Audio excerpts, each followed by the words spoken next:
নমস্কার বন্ধুরা, welcome to my channel মাঠে ময়দানে অফিসিয়াল। বন্ধুরা, এই ভিডিওতে আমি ইস্ট বেঙ্গল, মোহনবাগান ও ইন্ডিয়ান ফুটবল নিয়ে কিছু আলোচনা করব। তোমরা যারা যারা আমার ভিডিওটা দেখছো, আমার চ্যানেলটা প্লিজ সাবস্ক্রাইব করে নাও ইন্ডিয়ান ফুটবলের এরকম আরো আপডেট পেতে।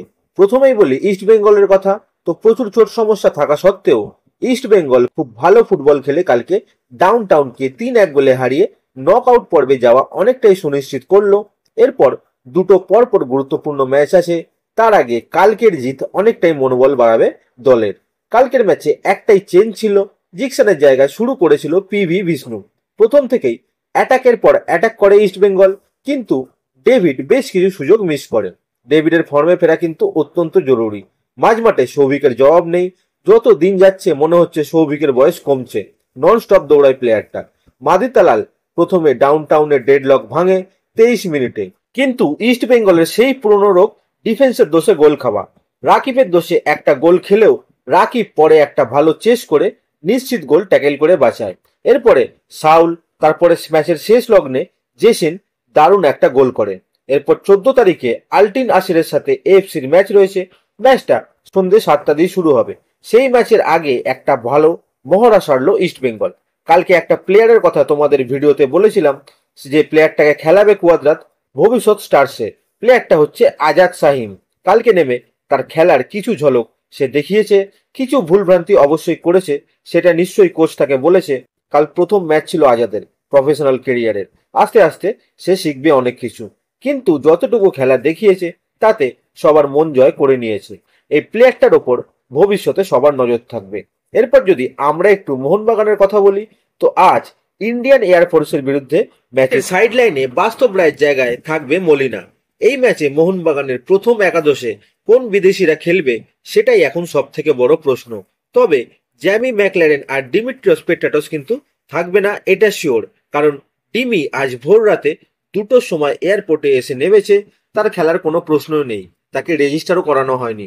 জ্যামি ম্যাকল্যারেনেরও স্টিফ নেক হয়েছে, সেও খেলার পজিশনে নেই। জ্যামিকে রেজিস্টারও করানো হয়নি। সুতরাং এই দুই বিদেশি ছাড়াই মোহনবাগান আজকে খেলতে নামবে, সেটা বলাই যায়। গ্রেগ স্টুয়ার্টেরও 2টো মাত্র ট্রেনিং সেশন সে পেয়েছে, প্লাস তার পায়ে একটা হালকা চোটও রয়েছে। গ্রেগও কতটা মাঠে নামতে পারবে সেটাও একটা বড় প্রশ্ন। মোহনবাগান কোচ মলিনা বলেছেন, একটা দল তৈরি হওয়ার জন্য এই সময়টা পর্যাপ্ত নয়। তবু এটা নিয়ে আমরা ভাবছি না, আমরা সেরাটা দেওয়ার চেষ্টা করব। এরপর যদি আমরা একটু দল বদল নিয়ে আলোচনা করি, তো ইন্টার কাশি এবারে একের পর এক চমক দিচ্ছে। প্রথমে তারা হাবাসকে কোচ করে এনেছে।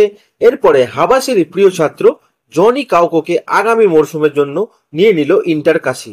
গতবার ইন্টার কাশি 4 নম্বরে ফিনিশ করেছিল, কিন্তু এই সিজনে তারা আন্তোনিও লোপেজ হাবাসের আন্ডারে থেকে চ্যাম্পিয়ন হয়ে আইএসএল খেলতে চায়, এটা পরিষ্কার বোঝা যাচ্ছে। নতুন মরশুমে কাউকো ইন্টার কাশিতেই খেলবে, আর কিছুদিনের মধ্যে তার যোগদানের কথা ঘোষণা করে দেবে ক্লাব। এরপরে যদি আমরা একটু আনোয়ার আলীর কথা বলি, তো আজকে একটা গুরুত্বপূর্ণ দিন। আজকে 8 তারিখ। আজকে ইস্ট বেঙ্গল ক্লাব এবং দিল্লি এফসিকে তাদের পক্ষের সমস্ত জবাবদিহি করতে হবে, তাদের রিপ্রেজেন্টেটিভের নাম জানাতে হবে এবং সব পেপার সাবমিট করতে হবে কিন্তু আজকের মধ্যেই। এর ওপর ভিত্তি করে কিন্তু কেসটা লড়তে হবে এবং আনোয়ার আলীর ভবিষ্যৎ নির্ধারণ হবে আগামী 10 তারিখ। অর্থাৎ আর দুদিন পর আনোয়ার কেসে রায় বেরোবে। সেদিনই জানা যাবে আনোয়ার কোথায় খেলতে পারবে না পারবে, কতটা জরিমানা দিতে হবে, ইস্ট বেঙ্গল আর দিল্লি এফসির কোনো শাস্তি হবে কিনা, এইসব কিন্তু দুদিন পরেই পরিষ্কার হয়ে যাবে। কিন্তু তার আগে আজকের দিনটাও খুবই গুরুত্বপূর্ণ। লড়ার আগে নিজেদের ঘুঁটি সাজিয়ে নিতে হবে আজকে এই দুই ক্লাবকে। মোহনবাগান ম্যানেজমেন্টের কর্তারা কিন্তু অলরেডি দিল্লিতে বসে রয়েছে, তারাও লড়ার জন্য রেডি। এখন দেখা যাক কি হয়। এরপরে যদি আমরা একটু ডিয়ামান্টকস আর জিকসন সিংকে নিয়ে কিছু কথা বলি, তো তোমরা জিকসন আর ডিয়ামান্টকসকে নিয়ে অনেকেই চিন্তায় ছিলে। তো তাদের বলে রাখি, তাদের জন্য একটা সুখবর আছে। জিকসন আর ডিয়ামান্টকসের চোটটা খুব একটা মারাত্মক কিছু না, সামান্য নিগেল রয়েছে জিকসনের, তাই তাকে আর রিস্ক নিয়ে খেলানো হয়নি। ডিয়ামান্টকসেরও তাই। কোচ কাল নিজেই জানিয়ে দিয়েছেন পরের ম্যাচে খেলার জন্য এরা অ্যাভেলেবেল থাকবে, সুতরাং চিন্তার কিছু কারণ নেই। এরপর যদি আমরা একটু হেক্টর ইউস্টোকে নিয়ে কথা বলি, তো হেক্টরের কলকাতায় আসা নিয়ে ইস্ট বেঙ্গল ম্যানেজমেন্টের কর্তা বিভাস বর্ধন আগারওয়াল একটা বড় আভাস দিয়েছে। বিভাস জানিয়েছে হেক্টর 14 তারিখ এএফসি ম্যাচে অ্যাভেলেবেল থাকবে।